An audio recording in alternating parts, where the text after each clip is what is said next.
meninas! Aqui é a tia Carolina e hoje na aula de ciências nós vamos falar um pouquinho sobre a vida das plantinhas.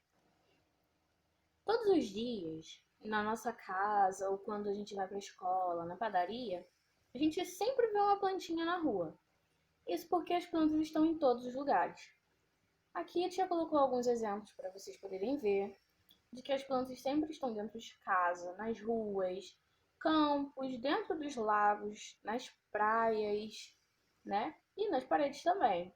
Então as plantas sempre estão presentes na nossa vida. Agora vamos falar um pouquinho sobre as necessidades de uma planta. Assim como nós, as plantas possuem necessidades. O que são as necessidades de uma planta? Água, terra, luz solar. Algumas plantas precisam de sombra e gás carbônico e oxigênio. Diversidade de necessidade entre plantas. A tia colocou alguns exemplos aqui para vocês poderem ver. Um exemplo, primeiro, é sobre a plantação de arroz. A plantação de arroz ela precisa de bastante água e sol.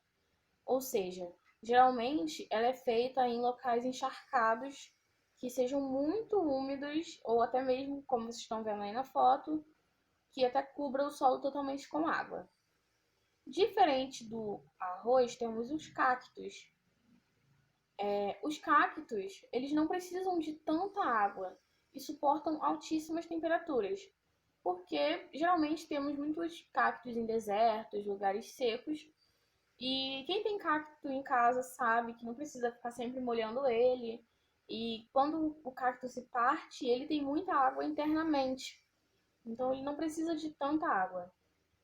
Nosso último exemplo é a samambaia. A samambaia precisa de sombra e água moderadamente. Se ela ficar exposta a muito sol, ela pode acabar morrendo. E com muita água, ela também pode acabar morrendo. Então ela é uma plantinha que precisa de muito mais cuidado. Agora vamos falar um pouquinho a diferença entre as plantas no vasinho e na natureza. A planta no vasinho, a gente nunca pode esquecer de dar água para ela, porque ela não consegue ter aqueles nutrientes que ela teria na natureza. Ela não consegue pegar água do solo, ela não consegue pegar o sol sozinha, então ela precisa muito da nossa ajuda para poder sobreviver. As plantinhas na natureza não precisam tanto assim da nossa ajuda, porque elas conseguem tirar seus nutrientes do solo, elas conseguem ficar diretamente do sol, e muitas das vezes na natureza as plantinhas crescem em ambientes que elas já são adaptadas. Exemplo, a samambaia não pode pegar muito sol. A samambaia vai crescer em um lugarzinho lá na natureza, onde não tenha muito sol. Então a própria natureza faz essa seleção de locais. Como as plantas respiram e ajudam na nossa respiração? As plantas são muito importantes para a nossa respiração porque elas liberam oxigênio. Na respiração das plantas, elas respiram oxigênio e liberam gás carbônico, assim como nós. Na fotossíntese, elas respiram o gás carbônico e liberam o oxigênio.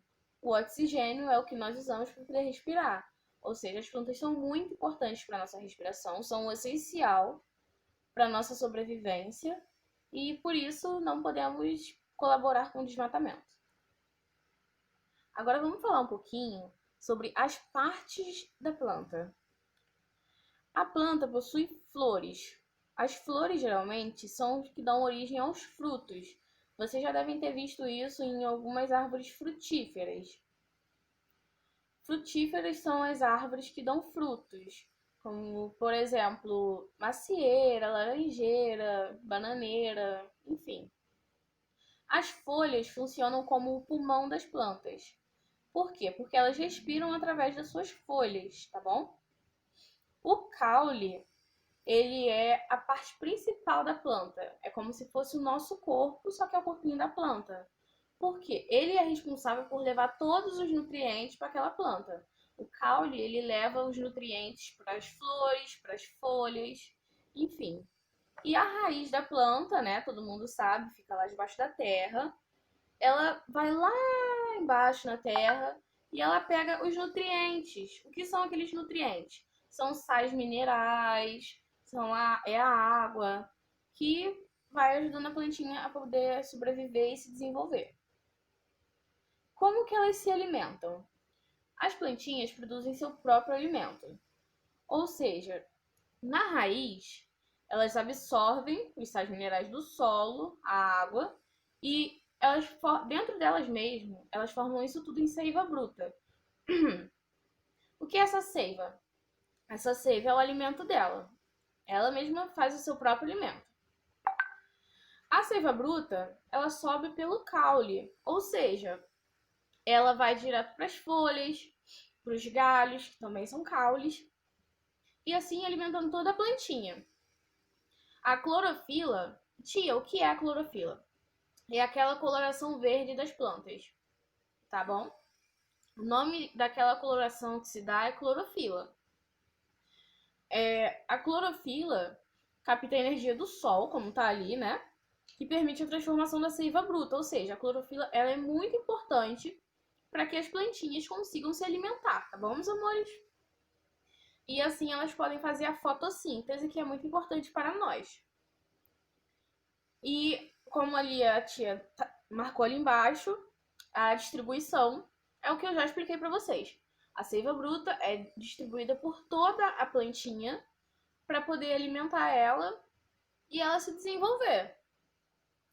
Bom, meus amores, é isso. Um beijo e até a próxima. Se cuidem.